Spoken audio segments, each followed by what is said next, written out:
And welcome back to the Cover 3 podcast here on CBS Sports. That's Tom Fornelli. That's Bud Elliott. I'm Chip Patterson. Danny Cannell, he is getting that back worked out right now. We just had a little pre-show meeting with him. It was great to see his face. He sends his warmest regards. And of course, thanks to all of you who are watching youtube.com/cover3 all across the 24/7 Sports Facebook network. Come and why don't you just smash that like button? We are going to have a very special mailbag episode today because hang around with us at the end of the show. We are going to be taking live audience mailbag questions. So smash the like button. And if we get those likes up, maybe we'll just jump in even before we're done with our pre-scheduled questions. Again, the like button is the best way to go ahead and get us answering the live audience questions faster. Otherwise, we'll do it at the end of the show. So come in, kick your feet up, and hang around. All right. I wanted to circle back on this one headline before we dive into the big old bag of mail, Bud, because we had it on our rundown, but we had a great time talking about Texas and the family business in the last episode, but we missed out. I wanted to get your opinion real quick. Chris Vizzina, 2023 quarterback, 4-star at 24/7 Sports, commits to the Clemson Tigers. I wanted to get your read on him as a prospect and sort of what that means in something that you have talked about on the Cover 3 podcast with some of your colleagues at 24/7 Sports, the recruiting dominoes when it comes to the quarterbacks. Where does he fit in that picture, and what is Clemson going to be getting with his commitment? Yeah, so Vizzina is a really solid prospect. He's got a good arm. He's got nice touch. He moves around well. I think in other years, he would probably rank higher in terms of like the numerical ranking of quarterbacks, right? So, he's not a top 5 QB in this given year because this is a pretty loaded QB year. But you stick him in that Rattler class, right, where it was pretty obvious that the talent was down. I know we talk about that a lot, but it was such a kind of a contrast between the Lawrence Fields Daniels year and then the other year. I think Clemson is doing a great job here of stacking quarterbacks. I mean, you can think what you want to think about DJ, and I think some of the criticisms are warranted. And then they go out and get Klubnik, and now they get Vizzina. It's just a numbers game. If you stack everybody, eventually somebody's going to hit. It's really hard to screw that up if you just stack 4 and 5 stars, especially at the quarterback position, on top of each other. Now the question will become who transfers out, essentially. I know Clemson does a great job keeping people in-house, but there's only one ball. So we're going to have to see what goes down here. And remember, if you enter the transfer portal, Dabo will not take you back unless you go to Northwestern first, and then you can come back. As a coach, essentially, I've only known about Vizzina for like a week and a half, but he seems to be that perfect combination of the Clemson OKG while also being a blue chip and really talented. Yeah, I would agree with that. And I know Steve Wilfong did a great job breaking down the quarterback dominoes again, and we just keep rerunning that article every time a big-time QB commits, and you really can't talk enough QBs because if you don't have one, you're in trouble. So everybody reads it. All right, let's go ahead and dive into the big old bag of mail. A reminder, if you would like to add your question to a future mailbag episode, the best way to do it is go and leave us a 5-star review, and in that review, put your question. We will add it to the big old bag of mail, tackle it in a future mailbag episode. This question comes from Bob from IT. Here we go. Love the show. It reignited my interest in college football, especially on the recruiting side of things. Nice. I have a 2-part question. Number 1, your conversation about Miami, Florida, and Florida State led me to wonder, what is the average amount of teams that a state can sustain? I think of a state like Michigan that can sustain 3 to 4 quality teams. And as a Charlotte fan, I need to keep up some false hope that we'll be decent at one point in the future. Then the second part of the question, leading to my second part, I know that getting recruits in your, quote, backyard is crucial. How do smaller FBS brands keep recruits from their area? I'm thinking about Charlotte. We are currently hemorrhaging recruits out of the Charlotte area, but even also about schools like Boston College, UAB, Memphis, Houston, Cincinnati, and more. Thanks for your insight, and thanks for holding down the 919 chip. So I thought the state was a very interesting look because we can take it all over the place, and then we can get a little bit more into some of these Group of 5 programs that live in recruiting hotbeds but are seeing some of those recruits go to bigger programs. So how many programs do you think one state can be able to maintain, and let's say like at a quality level? We don't need to say peak efficiency. I know that's a phrase we use around here a lot, but at least at an above average quality level, how many programs do you think can be running at one time in one state? I mean, I think it depends on the state. Like, there's a whole lot of factors that you have to consider. Like, California, Texas, and Florida, if they were able to keep all their players, would be able to sustain a lot of good, above average quality programs. The problem is, like, when you're at Florida, like this, where the question's about with Florida, Florida State, Miami, you have those three. You also have UCF, but what you also have is every other program in the country coming to take your players. And the same thing happens in Texas, and the same thing happens in California. But I would say, just as a general rule, that's not really accurate, but I feel like it kind of gets to the heart of the question. 2. Yeah, it's sort of an impossible question to answer, unfortunately, and it's a great question, right? I mean, you'd have to just kind of go state by state. Like Maine 0, Alaska 0, the Dakotas 0. I mean, Louisiana is an interesting one, because depending on how you like the Raging Cajuns cycling up under Billy Napier changed that from 1 to 1.5. And I do think that the Florida example, we only have that one sort of era, and it was an era, 10, 12 years, where all 3 of those programs were all running at peak efficiency or close to it. But for the most part, it has not been the case where all 3 are on top all at the same time outside of that 10 to 12 years. Am I wrong about that? No, I think you're really right about that. And I might take a little bit of issue even with that 10 to 12 year. Like it was generally, you had one team within that span that was somewhat down. It was either, Florida early 90s, coming off the sanctions that they had in the 80s, and they really hadn't figured out some of the defense stuff yet. When Spurrier first got there, too, right when Spurrier left, Miami in 96 got hit with the sanctions there, and then basically they didn't really get back until 99 with Butch Davis. So it's really, really tough. I think there's probably 3 states that could maybe sustain 2 teams that are in the running for a national title: Florida, Texas, and California. Georgia potentially, and I'm a little sketchy on Cali. I think Georgia could. It's just I don't know. If Tech didn't have the academics. Yeah. If they could take from a broader pool of players, I think you're exactly right, Tom. Georgia could. Other than that, it's pretty much one. Now, people will state, hey, Bama and Auburn have absolutely played for the right to go play for a title, and they did, I think, last time in 2013. So it's kind of a weird one. They care a whole lot about football in that state. They kind of exceed the natural resources of the state, if you know what I mean. Mm-hmm. Other than that, it's so hard because Louisiana, you stick any of those teams in Louisiana in a Power 5 league, and they're not successful or thriving, right? Can Texas get to 3? Can Texas have more than? I don't think so. I think it depends too, on your goal. If the question is just above average, good, solid programs, yeah.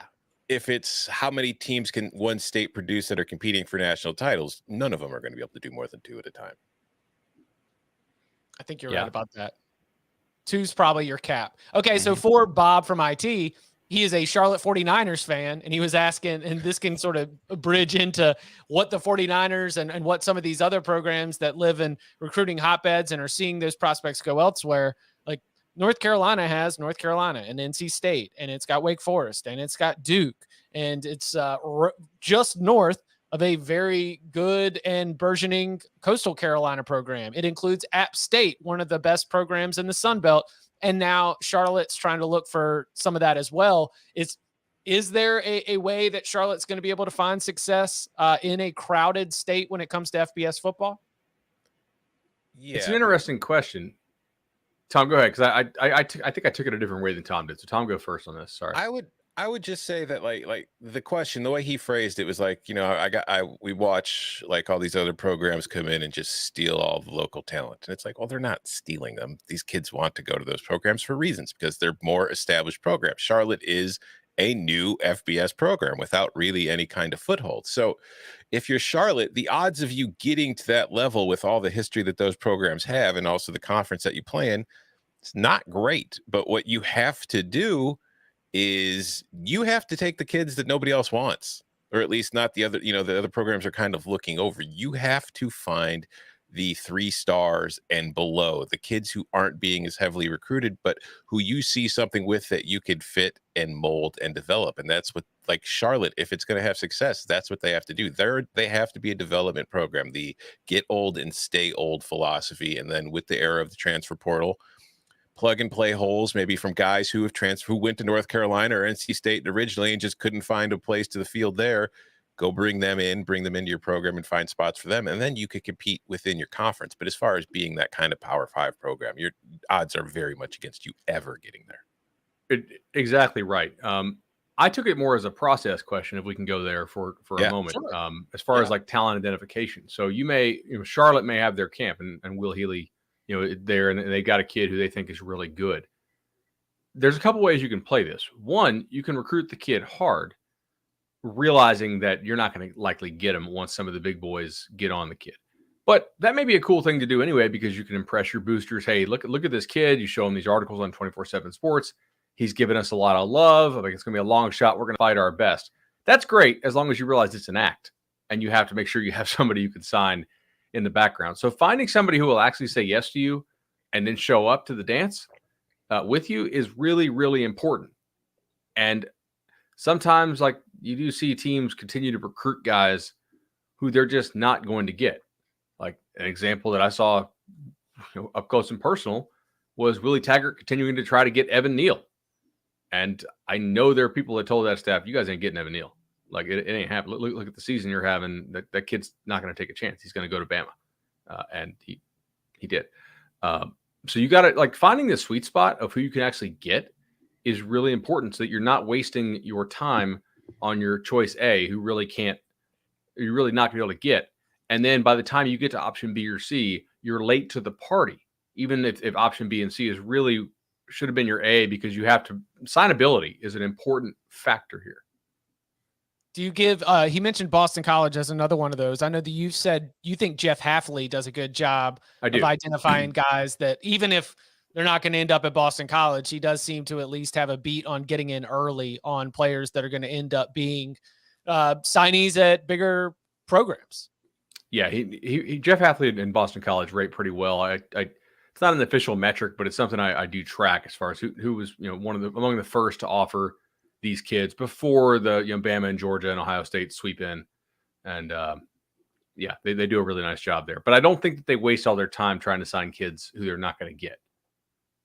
Can the state of Illinois have more than one? It could theoretically, but it's kind of like a situation with Georgia, although Illinois doesn't have nearly the same amount of talent as Georgia does, but it's got the one different main prospect. Public state school, and then it's got a smaller private higher academic kind of restriction school. So it'd be hard for them to do both. And then plus, like Florida and Georgia deal with, like, the top programs in the Midwest, and like the Big Ten and Notre Dame, they come and they take a lot of the top talent out of the state, because this two programs like in Illinois haven't really given those kids reason to be like, this is where I need to go. Like, kind of just mentioned with Evan Neal, there's an offensive lineman from East St. Louis, Miles McVay, who's a highly rated 4-star, who, he released his top 12 earlier this week, and Illinois is on it. But, so is Auburn, Florida, LSU, Alabama, USC, Michigan, Oklahoma. Like, he's not going to Illinois. So it's like, if you're an Illinois coaching staff, it's like, hey, great, we're in his top 12, but we probably shouldn't put too much effort into trying to convince him to come here. Before we get to the next question, shout out to Kyle in the chat. He has identified we have only 20 more Thursdays until week 1 locks. Hey, since I got to jump a little bit early today to do HQ, Ben and Sam want to know, can we get Tom play some bass here on a like dead off season Thursday mailbag before Easter?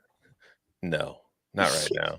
All right. You wouldn't be able to hear it anyway. It's like, it's a bass. It's not a guitar. Unless it's plugged in, you can't really hear it. We want bass. No. It actually would just sound real, just like metallic-y and slappy. Like, that's all you would hear is like the sound of the fingers. So it'd basically be like Fieldy from Korn in the way that he played bass. Pretty much, yeah. All right, let's this next question comes from Coach Groot. Hi guys, as a college golf coach, the transfer portal has become a big part of my recruiting. It's so intriguing just how many kids are in the portal on a daily basis across all sports, not just football. My question for y'all has 2 parts. Number 1, which of the Power 5 schools do you feel like has been hurt by the portal or have struggled to get quality players in? Number 2, of the G5 teams, which have succeeded in using the portal to their advantage. Love the show and great work, guys. Thanks, Coach Groot. College golf coach. Listening in. Love it. There you go. I love it. Okay, so schools that have been hurt by the portal. Auburn. Yeah. Anybody who's had a coaching change or expected coaching change, Auburn for sure. I'll go Stanford here because of their admission standards. It's really hard for them to get players in. Additionally, Stanford loses a ton of guys to grad transfer because it's just almost understood that most of the kids who go to Stanford are not going to be able to get accepted into Stanford's grad programs. So a lot of times you'll see a Stanford player who's a good player transfer out. You're like, well, why? It's like, well, he ran out of his undergraduate classes. He's not gonna be able to get into grad school. He's got to go somewhere. So generally, like teams that have really tough admission standards are not going to be super high on taking transfers. I would argue Clemson probably, but that's really just a decision, and maybe not a wrong one. Like they can do what they want to do. They value culture over roster churn, but I do think they could have used a slot receiver last year. But those are some off the top of my head, I would say. Colorado's been hurt by transfers. Yeah, for sure. Yeah, I think it's going to be a rotating deal where it's going to be certain programs at certain times are getting hurt by it, some are being helped by it. I don't know. Like I think that you're right with like a school like Stanford and schools with higher academic restrictions. They're going to have a much harder time overall because a lot of the kids that are out there just, like everybody else, can't get into those schools, even if they relax the standards just a little bit. What about the second part of that, of the group of 5 teams which have succeeded in using the portal to their advantage? Oh, okay. I'm trying to think here. I think Utah State did a great job this offseason, kind of just going in conference and taking away some of its most important players from a division rival and be like, all right, come play for us instead. For sure. Fresno with Jake Haener would stand out in this regard for sure. App State went and got a transfer quarterback and he worked out extremely well for them. Trying to think here. Cincinnati was not really transfer heavy. Boise hasn't gone insane with the transfers. Yes, I feel like group of 5 programs for the most part are going to be hurt by players leaving than they're going to benefit as much from bringing players in, because I just think that that's going to be the natural. They're going to get guys who go the Power 5 route and quote unquote wash out and then drop down a level. But they're not going to really find impact guys. They're going to find guys to help fill spots and fill roster holes for the year while they develop other guys that they're recruiting. And then they're going to suffer because their best players are typically going to move up. So this is like, it's not the mid-tier group of 5. I mean, it is undoubtedly top tier. And for one of these programs, they will be in the Power 5. But I thought UCF I had as a program that has utilized the portal very well. Yeah. And then, talk about an impact player, Kamar Wheaton, who we've talked about on this program, committed to SMU, sort of, something that we thought might be in the works. So that is another example of. But that was a trade more than anything, because they got Kamar Wheaton, but they lost what's his name to Ole Miss. Ulysses so it's Bentley, they lose Bentley and they get Wheaton. Yeah, but they sent Bentley to Ole Miss. Wheaton's from Alabama. It's just a general it's like a baseball trade where they traded the established veteran who was reaching arbitration and was getting too much money, and they brought in the highly rated prospect who's yet to see the field. Here's one for you. WKU. They got an entire offense. Yeah, offensive coordinator, quarterback, wide receiver, everything. UAB isn't quite the same because of the timeline of their program restart, but UAB certainly with transfers, maybe not transfer portal, but transfers really rebuilt that thing in short order. Yeah, who's been, as a general answer, I do feel like who's been hurt by the transfer portal is almost always tied either to hot seat or straight up coaching change situations. Virginia Tech, even before Fuente was fired, the year before, just was bleeding out transfers, and including Hendon Hooker, most notably, but several others as well. And there might be other examples, but if you want to look at one program or a team that is uniquely damaged I feel like the stability of the head coach situation is normally a big part of that. Here's a fun question from Coca in our private chat. How do we feel about South Florida getting 14 transfers but still ranking outside the top 40 in transfer classes? Wow. Well, they were That's number mean. one. They were number one for a minute. USF had the number one ranked transfer class when they had like 11 guys and nobody else had more than like 3. I think maybe 2 or 3 of them are former Clemson players, aka the head coach there, Jeff Scott, former Clemson offensive coordinator, just going right back into his phone because he doesn't delete numbers and, getting in touch with the guys that might want to get out. I just think it's funny that Coca lands one transfer in JT Daniels at West Virginia. Now he's like, all right, time to start taking shots at all these other programs. I will say, like, some of these guys, if they hit, they're very much like above AAC level. Like If some of the Joe, transfers, they got it. Yeah. I mean, like that guy, I know he's going back to, kind of the area where he's, I guess, technically from. I thought he's technically from Canada. Well, right, but he went to school at CCI, so down in Clearwater, or CAI, excuse me.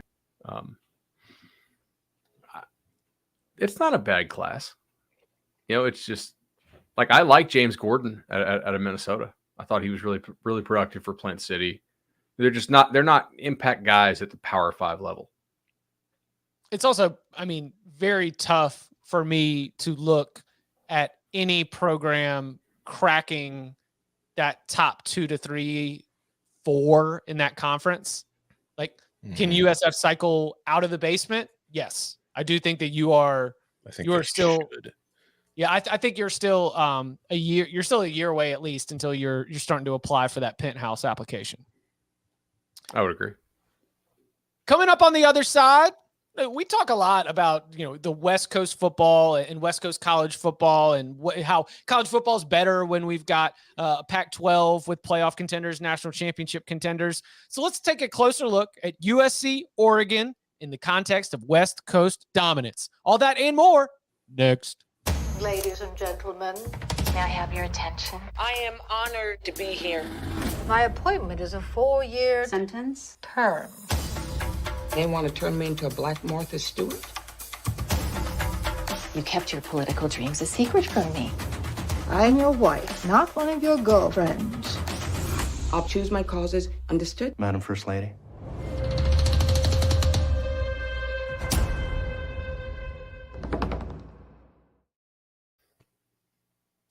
Back here. And remember, hang around. We will be taking live audience questions. Oh, and Tom's going to play the bass. Yes, let's do it. Now, this is why it was pointless to do this, because can you actually hear anything that's happening right now? Yes. You can? A little bit. All right. Only the strings closer to the head of the bass. You mentioned corn, so let's do the end of blind real quick, because I haven't played in about 2 months, so I'm not very good right now. There you go. I played bass for you. Yes. Nice. Yes. But not enough for us to get a copyright strike on YouTube. So no, exactly. That's threading the needle right there. Also, there's been like a Tom's Bass watch in the chat for about 2 weeks. That thing is so out of tune right now. So now it's been moved. Everyone's like, wait, the bass is still in the same spot. And because, like you mentioned, it's been about 2 months, but now you've slapped the bass here on the Cover 3 podcast. Legendary. I'm gonna get a blister for playing 5 notes now, because see, that's the thing about playing bass. Like, you need like fingers of steel. Next, gonna be like, you're gonna drink one of them Coca-Colas. I'm like, no. Yeah. One of those 40-year-old Coca-Colas. At least it's in the glass bottle. We've got some friends who they got the cans, like the championship Coca-Cola cans, and it like starts to ooze out a little bit. It's not good. All right, let's here we go. This question, here we go. Thanks for all the great content. The recent recruiting shows have been a great addition as well. Question: it's constantly been stated that USC is the key to Pac-12 and West Coast football. I agree that the sport is better with USC being a powerhouse. However, I think that undermines how consistent Oregon has been. Comparison since 1990. Oregon has won 69% of its games. Nice. Has been to the national championship game twice, has 9 conference champions. In that same time period, since 1990, USC has won 66% of its games, has won the conference 10 times, does have 2 national title game appearances like Oregon, but 1 national championship. Why do we assume that USC will just go back to dominating college football? Can we agree that Oregon is just as important as USC in West Coast football? I do not agree with that. And here's why. Despite all this NIL stuff, and that's very important, you still have to have a lot of talent from home. Last year, Oregon had 2, count them, 2 4-star or better prospects in the state of Oregon. 0 in the national top 100. Only 1 in the top 247. Distance from home is still a really big factor for recruits, even with the NIL game and the shadow kind of NIL bag game and all that stuff. It is still a really big factor. You are still almost always moving away from home for the first time in a way that, like NFL free agency, we don't see it. Although we see it in baseball some, like Seattle has a tough time, signing players from the Caribbean at times. They have to really overpay for them to, get them to go that far away from home. It is just tougher to get kids to go to Oregon than it is to USC. And it is tougher to keep them there because homesickness can be a real thing. And because it's not easy for mom and dad to get to the game. It's just way, way out there. I love going out to Oregon. I really miss when Nike had the opening out in Oregon as opposed to having it in, Jerry World, Dallas stuff. I don't look forward to going to Dallas and, sitting in a parking lot for like 1,000 degrees every summer. Oregon was cool. I really liked it out let's there. go tear up the Frisco bars. But I'm not 18. You know what I mean? Yeah. Demographics of Oregon are not similar to a lot of areas that produce a lot of really good football recruits. Obviously, that's a duh statement when I noted just how few players come from up there. While I think Oregon is to be applauded for their consistency, I do think USC has a ceiling that Oregon doesn't have. If they're both running at peak efficiency, I don't think that Oregon is the same. But Oregon's fighting like crazy. They just got Josh Connerly, right? That's a huge, huge win. Like Dan Lanning and those dudes are not going down without a fight. They pulled that one. That was impressive. But I do think USC has a higher ceiling just because of the talent in a drivable area. It's just not there. I think one way to kind of frame what you're saying too, and it's not exactly what happened, but it's just a thing to consider. Chip Kelly, when he was at Oregon, left for the NFL, and part of the reason he said that he was leaving for the NFL was, the recruiting. Didn't enjoy doing it as much, just pain in the butt to recruit, all that kind of stuff. When he comes back to college, now it's because it didn't work in the NFL. So if he wanted to keep coaching somewhere, it was going to be college. Where did he go? Los Angeles. Exactly. So it's not as difficult to recruit in Los Angeles as it is in Eugene, Oregon. If you want a player, now obviously you still have to recruit against USC and other programs and all that kind of stuff, but it's not as tough of a sell to convince a kid to come to Los Angeles as it is to convince a kid to come to Eugene.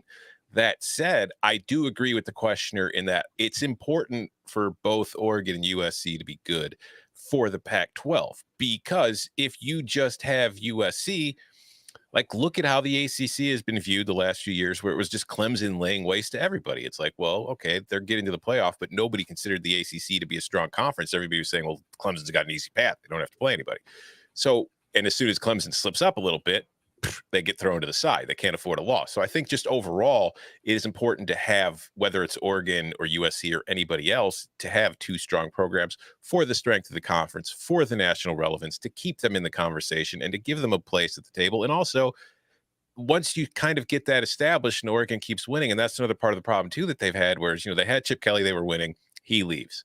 Helfrich comes in, doesn't really experience the same kind of success, although they did get to the playoff, but he gets fired. Mario comes in, starts building things back up. He leaves. Now Lanning comes in. There's been so much turnover at that coaching spot that it's been hard for them to find the kind of consistency that they need besides the results, but just within the doors of the program and consistency in that building to make it a more attractive destination for a player to come to. Because if I'm going to be leaving home, if I'm a kid from, Miami, and I'm going to go play in Oregon, I would probably be more inclined to make that decision if I really liked it there, if I could feel confident that the coach and all that staff that's there right now will still be there by the time my career is done.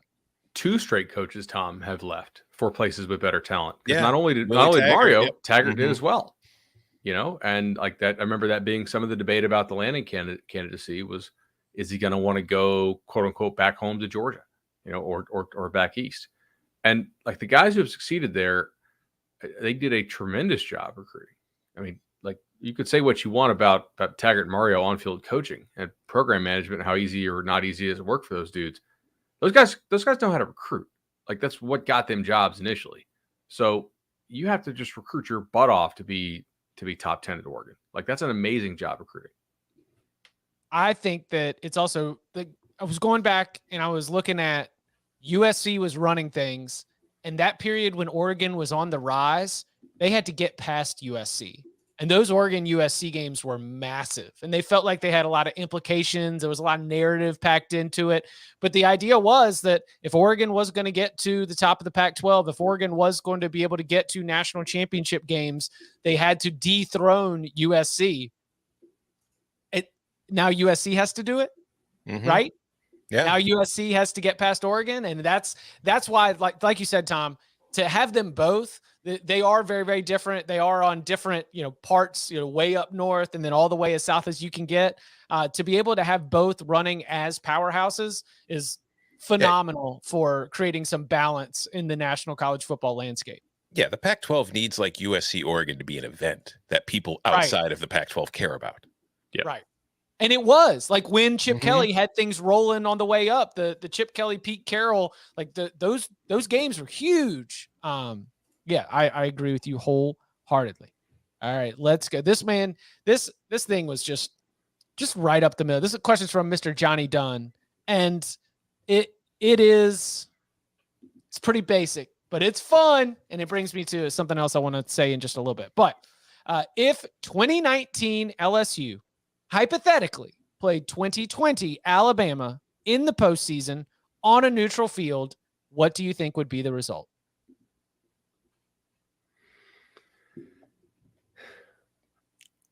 LSU. More often than not. I don't think either one's crushing the other. I agree with that. I think it'd probably be a pretty close game. The thing is, I trust what I saw from LSU more because of the gauntlet that it went through and because, I think Bama was clearly the best team in that year. That is a funky year for results across all sports because of the COVID thing. You know what I mean? So it is hard for me to say just how good that Bama team was. I think they were really damn good.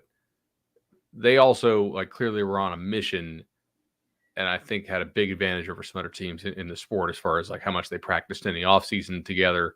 Not alleging coaching staff later or anything, but those guys got together and all really worked together in a way that I'm not really sure other teams were. So I'm going to take LSU in a close game. I agree with Tom. Yeah, I think for me, the biggest deciding factor is both offenses are really good. Both offenses had plenty of talent on them. But if it comes down and like we said, it's going to probably be a close game and I need a quarterback to make a play, I'm going to take Joe Burrow over Mac Jones. And I like Mac Jones a lot. I was high on Mac Jones the entire time. I had to put Barton in his place about Mac Jones. He wanted to bench Mac Jones for some guy named Bryce Young. Was he a bus driver or a fighter pilot? He was a bus driver. It happens. I just think that I just think I trust Joe Burrow more in those spots than I would in Mac Jones in that game. That's really all it comes down to. I think Alabama's defense is better than LSU's defense. I think that I don't think it matters when you have the dudes that LSU had on that offense. Do you think any of them are getting stops? No. I don't either. You think it's 45-42? Yeah. Which offense screws up, that team is going to lose. I mean, look at the game in Tuscaloosa in 19. Is 2020 Bama really that much better than 2019 Bama? No. I don't think so. I think so. Ooh, okay. Yes, I do think so. I do think it's better than 2019 Bama. I do think that we had fully because that's us fully running our course with Tua, right? End of 2019. Mm-hmm. Yeah. I think Mac Jones in his place in that moment in that 2020 season was a more effective quarterback than Tua was in the 2019 season. Are we assuming Waddle is healthy, by the way? Yes. That's an important thing here because he was not healthy down the stretch for Bama, obviously. He got hurt. We did make the argument when we were talking about best teams to not win a national championship that Ohio State in 2019 might have actually been the best team. Yeah. I don't think there was any debate in 2020 that Alabama was the best team. Yeah, but also if you look at Alabama in 2020, and again, this is not a very good way to do the comparisons, but like LSU, like the only close game they played that I can really recall was that Alabama game. Like they blew everybody else out, and that includes Georgia, Oklahoma, and Ohio State, and LSU. Oh, Yeah. Auburn gave him hell. Kevin Steele had a good. Yeah, I forgot that game. Yeah, but like for the most part, LSU was just absolutely housing everybody that season, whereas Alabama nearly lost to Florida in the SEC title game. That's true. I mean, 2019 LSU is one of my favorite college football teams of all time, but I'm gonna say I'll take Bama. All right. Wow. If you gave me points with either team, I'm probably just taking the points. Yeah, probably. It's a cop out, but like. All right. Now is the time that we have promised. So live audience questions. Almost anything is fair game. So go ahead and drop your question in the chat right now. And go ahead and smash that like button while you're here. We appreciate it in advance. I already played the base, so don't ask me to do that again. Texas did give LSU a run. And for my score, I would go 40 minutes, like 49-42. All right. Here we go. This question is, all right, a reflective question from Adam.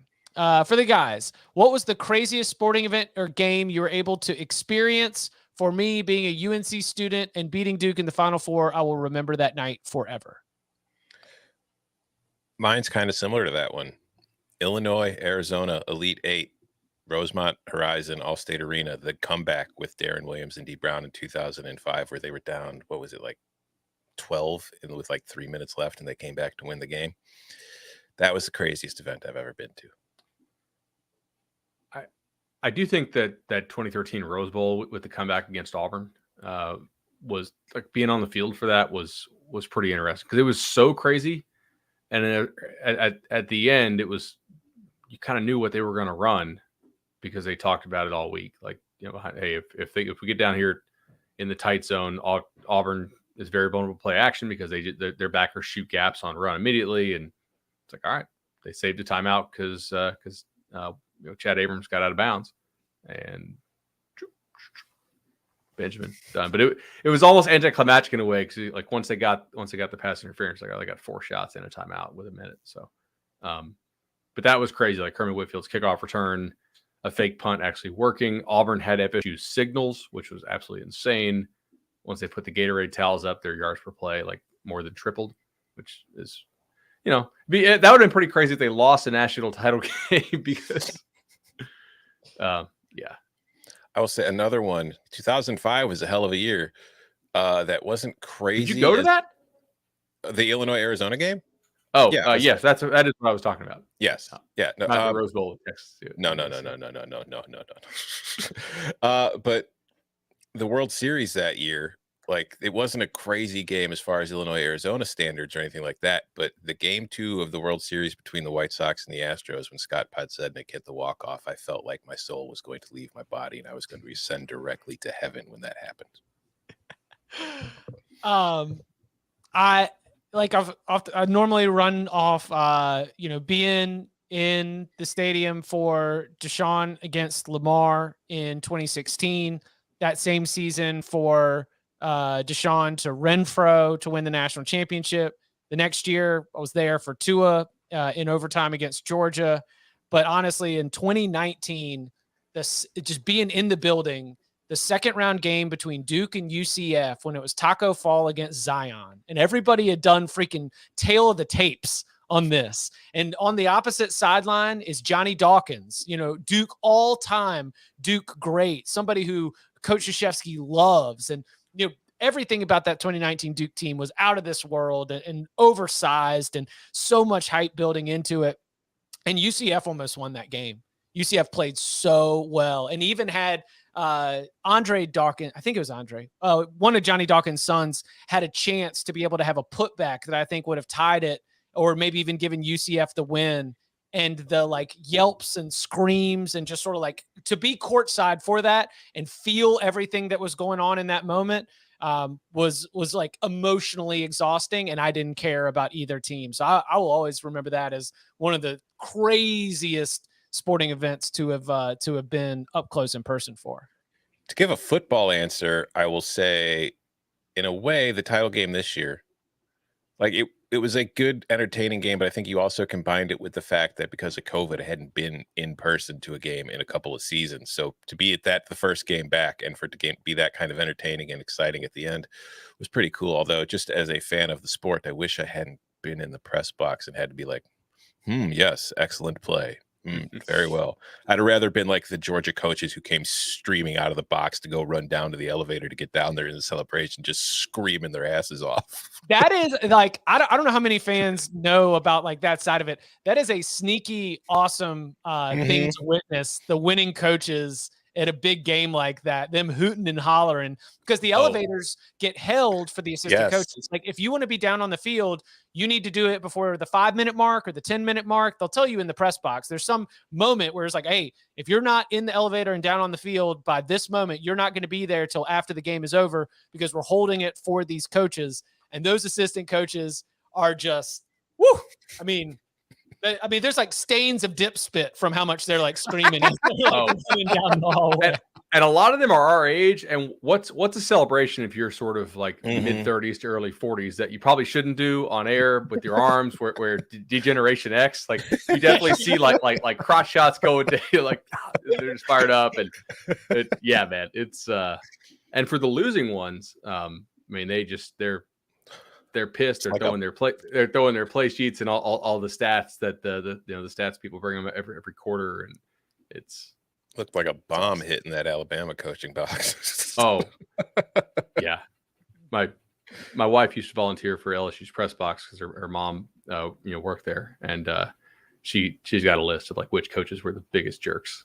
She's like, oh, this guy hated him. All right, let's go in from longtime viewer, listener, short round. You're a burglar, but can only steal stuff to mildly inconvenience the victims. What are you stealing? Remote controls. Oh, yeah, that's phone not chargers. Inconvenience. That's a major inconvenience. I had no internet or cable for a couple hours the other day, so I wanted to die. I didn't know what to do with my life, but I would take the remote controls. Phone chargers. Chargers. Yeah. Oh, that's a good one too. That's a really good one. Although that's actually, you're doing them a favor. Let's be real. Yeah, that's true. Go and find the key ring and take all the car keys. That's a safety issue, though. I feel like that might not be a minor. It could be if you got to. I think my mind went to what do you get mad if you can't find? What drives you sunglasses crazy? Ooh, because my son likes to wear them. Pretending where did these go? Oh, there. The winner might be remote controller phone chargers. Yeah. I think honestly, at some point in the last couple of years ago, somebody broke into our house and stole my one Blackhawks hat because it just absolutely disappeared. And I have never been able to find it. And I have been through this house, every single orifice and crevice looking for it. And it just completely disappeared. I don't know. There's some freedom in admitting that it's just gone, Oh, yeah, I have. But it's just thinking about this question is I wonder if that's what happened to my Blackhawks hat. Yeah. Definitely possible. All right, let's see. The questions are great. Keep them coming. Might write down a couple for a future mailbag episode. Ooh. Do y'all see any ones that you want to grab before we get out of here?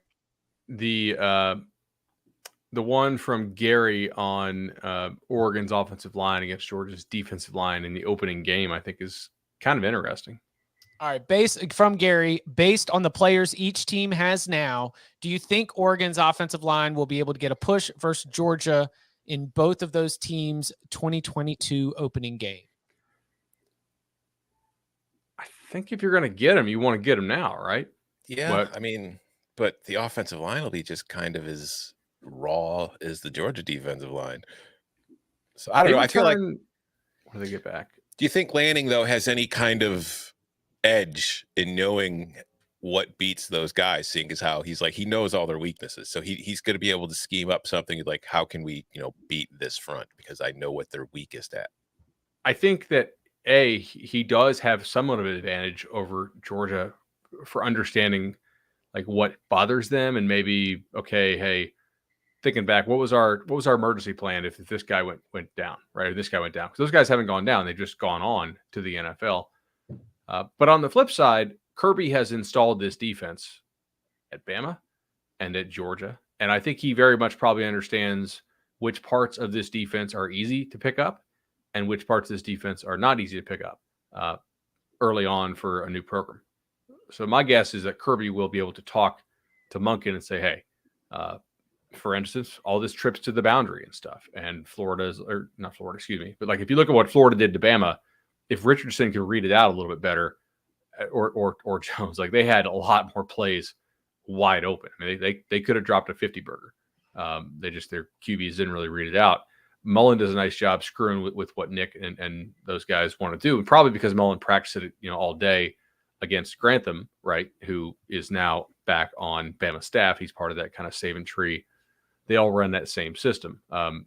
So my guess is that both teams will probably try to put the H and the tight end on the same side, so that like they try to set their defense to the star, and oh no, it's to the boundary, and you got guys who haven't run this thing before, and that Georgia will probably do a better job adjusting to it than Oregon will, just based on initial install. But I think where Georgia can just play the Jalen Carter trump card. This is true. Jalen Carter is an absolute freak show. So they have, what is this? Looking here. Out of guys who had 500 plus snaps for Oregon offensive line last year, they have 6 of them. Only one is gone. And they have a first team all Pac-12, a third team all Pac-12, 2 honorable mention Pac-12s, and a second team all Pac-12.